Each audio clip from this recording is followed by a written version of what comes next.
The new season is almost upon us in World of Tanks console, and today's video will look over all of the news for this week and the upcoming new season, which is announced. It has been confirmed that it will be the British invasion season beginning on the December 7th. So this is looking really good. We've got lots of information to cover in today's video, and we're going to go through, give our opinion, and of course let you know what's coming up. Now, first things first, we'll look at the information from last week, and this was all from the update stream recap on Wargaming's Twitch channel. And so if you tuned into that, then I'm sure many of you will know exactly what I'm on about. But basically, if you have any kind of questions, any queries that you want to find out about, then leave them in the comment section down below and we'll try and get those sorted. But this last week, we've had the Thanksgiving events, and apparently 111,000 players earned their 700,000 silver, and 233,000 free bundles were claimed from the store. So whether that's people playing on multiple accounts, I don't know, but 232,000 people claimed them within the last week. Other than that, we've also got the Emil 51, which came out. It's got a 50.7% win rate, not super overpowered or anything. So yeah, I guess it's fairly competitive though. I've also got the post-war, which I think loads of people seem to be enjoying. That obviously getting 500,000 silver per game like we did. And then obviously all of the Cyber Monday deals and the earn operation for the Dreadnought and the November challenge. Now, ongoing, we currently have the Kinetic Fury season, which will finish in 3 days. So if you haven't actually completed the season itself without paying for it, then you're going to basically be stuck at where you are. But if you haven't, then you can potentially pay your way to complete the season, where you pay like 250 gold per level, which is just utterly bonkers, to be honest with you. And I would never recommend actually purchasing levels for gold unless you are really close to completing the season, rank 96 or something like that, and you only need a couple of levels to be able to, of course, get those tier 8 tanks for free, basically, the premiums. And the Cold War tank, because if you don't do it, you won't get any of them, so spending 1,000 gold for 2 premiums is essentially worth it. Now, not only that, we've of course had a lot of the December earn challenges released, being the HMH AMX M4 MLE 49, which you'll be able to pick up throughout the month of December, running until the end of December, of course. That'll basically be a free tier 8 premium if you can do it, but it's very difficult actually. 400 points over the course of the whole month, which is I believe more than the tier 10 event for the FE201 Chieftain, which is just, bonkers. Now, coming into the nitty-gritty of today's update news, it is of course what's coming next week and this big new season and all of the information released for that. We basically have the T95E3 Cold War tank at level 100 in the season pass, which is really good. And so you'll be able to, I guess, earn quite a bit of silver if you haven't already, and if you haven't done any of the other seasons which have been released that give you these Cold War premium tanks. Not only that, you've of course got George Hugh British Standard Commander at level 75, so we've basically got another commander. It's not got any bonuses though, so yeah, it's just like getting a free commander, to be honest. That's a skinned version. Then we also have the Season Pass top reward, which is the FV4211 Aluminium Chieftain Escalation Era UK Heavy Tank, earned at level 100. You also then get the Charlotte Dawson British Standard Commander at level 50 as well. So at level 100, you will receive the T95E3 and the FV4211. That, of course, will cost you 2,000 gold for the pleasure of doing that, and of course you do earn that gold back if you reach rank 100 plus more. So the season pass is definitely something I would implore every single person who plays World of Tanks at least semi-regularly to purchase, to be honest with you. It's like £9, and half the time you get your gold back, which means that essentially you can purchase the next season pass for free, plus you get a whole host of premium tanks, a whole host of premium consumables, silver, premium time, potentially premium tanks out of the key cards that you get, which grant you even more gold. So yeah, it's just the most worth it in terms of your paying to basically get the most out of it. So there we go. Not only that, we've got the unique selling point includes new John Frosty May UK 3D Premium Commander and RDF LT Escalation Era Light Tank. So this is actually not... this is the Ultimate Season Pass, of course. So yeah, the Ultimate Season Pass will cost you 6,000 gold, which is very expensive, to be honest with you. In terms of, I guess, what you get, but then you're getting 4,000 gold will get you a premium commander and the actual light tank, so I guess it's not so bad. So if you're interested in paying 6,000, much like the previous season, where we could get the, I think it's the creature for 6,000 gold, and the season pass itself, yeah, I don't think that's too bad, and I potentially will be getting this to showcase it to you guys. Now, not only that, we have the return of contracts. So if you're interested in Mercenary contracts, they are returning on December 7th, on Tuesday this week, coming up.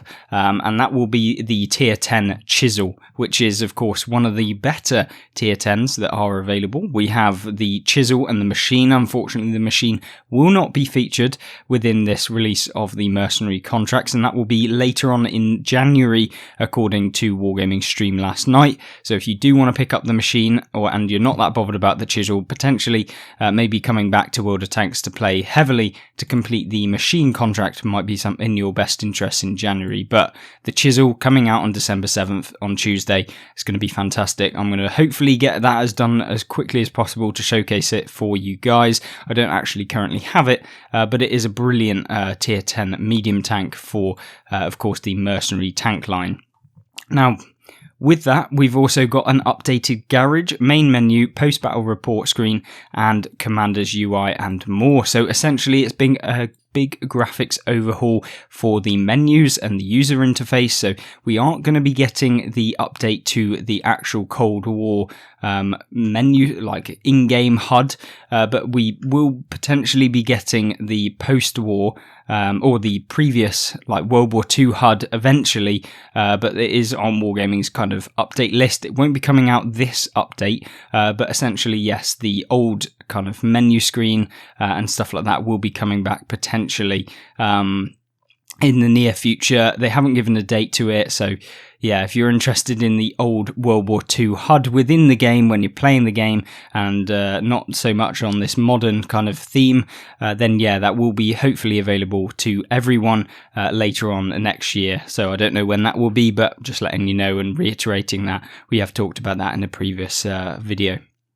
Now, one of the bigger things, I guess, for people that like to play the game and actually not so bothered on all of the season pass and the kind of out of game play kind of stuff, this is, of course, the return of Lakeville, which is a fan favourite, really, really great map, Rizani, Tietval Ridge, and Erlenberg. So all 4 maps are coming back to the game. This is a really good set of maps as well. All of them having a unique kind of selling point, I guess, in terms of, you know, Lakeville being a very good one. You've also then got Tietval Ridge, which is actually one of my favourite maps in the game, to be honest with you, and I'm really looking forward to this coming back. It has kind of a lot for every single tank class, and I think that is where I think all of these maps do very, very well, and why you probably want to actually jump on the game when the update gets released to play these maps. And I will hopefully be doing some kind of map reviews and how to play each of the maps when I manage to get on them, and hopefully after the season gets released. Now, not only that, we have maps rebalanced as well. So World War II has had the Redshar encounter base location adjusted further to the east. We've also got Canals Standard Battle Variant 2 removed, which is, I guess, you know, that's not too bad. And then we've got Steps adjusted team destruction spawn locations. And then in Cold War, we've got basically a lot of the maps basically getting the spawn locations changed. So we won't go into too much detail, but if you want to check them out, then just pause the video and have a look through right now. Moving on, though, we have the tanker rewards improvement. So when you receive your monthly rewards, there will now be a notification that pops up when you first visit the garage after receiving the war reward. So it'll just tell you, you know, you've earned a key card or you've earned 500,000 silver or something for playing the game each month. And if you didn't know about this, it's basically a scheme where if you play so many games, if you win so many games and stuff like that, it gives you kind of season points. They're not the same as season points for the season pass. They're kind of like your monthly points. As you get up through the monthly points, you then hit certain kind of milestones. As you reach those milestones, you get rewards. And if you want to check that out, just type in on Google or whatever search engine, World of Tanks console, monthly rewards, or should come up, and then it would basically tell you exactly what you can get. You can log into the Wargaming website. It will tell you which one you're currently on track for, and in the garage you can actually see your monthly progress and stuff. So if you are in the game and you want to check that, then you can do so on the profile tab, I believe, at the top of your screen. So do that if you're interested in getting your Tanker rewards kind of overview as to what you'll be receiving. There'll also be a logs tab entry for the rewards, localized for your selected language, so you'll be able to see it in the logs section on your profile tab on the game as well, so you can always check that out if you're not sure what you received.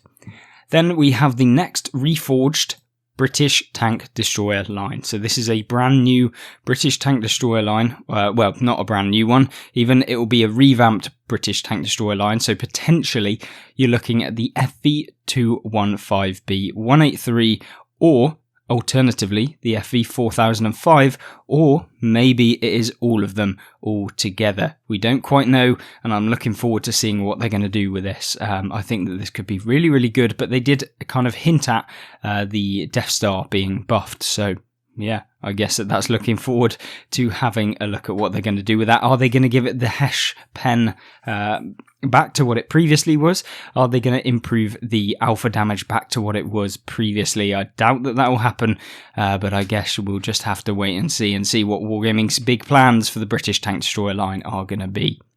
Now, not only that, we have the Spectator HUD, many bug fixes coming next week, even more are coming in the next big update. So the next big update, quite possibly the next season, which will be in probably 5 to 6 weeks after the release on Tuesday, and then you'll be able to potentially get, this is what I was talking about the World War II HUD, maybe we'll get that within the next big update, you know, in a month and a half's time or something like that. Don't know, it's not confirmed, that is just speculation at this point, but maybe that's what Wargaming are hinting at here, but yeah, I guess we'll have to just wait and see. Other topics talked about within it were wheeled vehicles work ongoing, playtests happening daily for bug fixes. These will come to World War II first.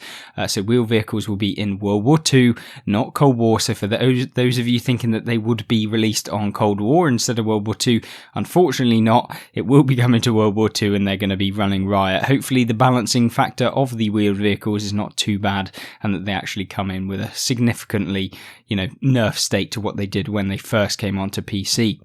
Of course, then we got the communication wheel with a survey coming soon, which will be available probably on the Discord and on the community tab on the Wargaming forum or the console forum here, that you'll probably be able to participate in to let Wargaming know what you actually want from the communication wheel. So previously we had like need assistance and stuff like that, which used to be able to ping to some of your teammates or whatever, but that kind of got removed with update 6.0. Don't quite know why, but with the next update, like the next big update after this one, potentially maybe we'll get the communication wheel sorted.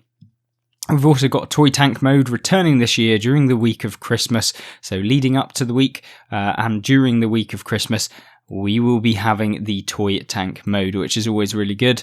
Of course, it kind of annoys me that you can't specifically go into the toy tank mode, and it sometimes will just appear in tier 10 battles. So yeah, it's not particularly very good for trying to be consistent on your marks of excellence, because of course it is a map the size of a pea, and so when you actually spawn into the game you pretty much spot everyone, and then yeah, it's very much a close quarters combat situation. And if you're playing in a tank destroyer that relies on camo, toy tank mode is one of the worst modes to get when you're trying to get your marks of excellence. But other than that, we also have ranked tournament coming at the end of January and double barreled tanks planned for 2022, but not a current focus. So we will be seeing double barreled tanks within the year of 2022, but it will probably be in the later half, I expect. And the Wargaming just saying that there is no current focus on getting that out. But other than that, we of course have the map images. You can see the updated graphics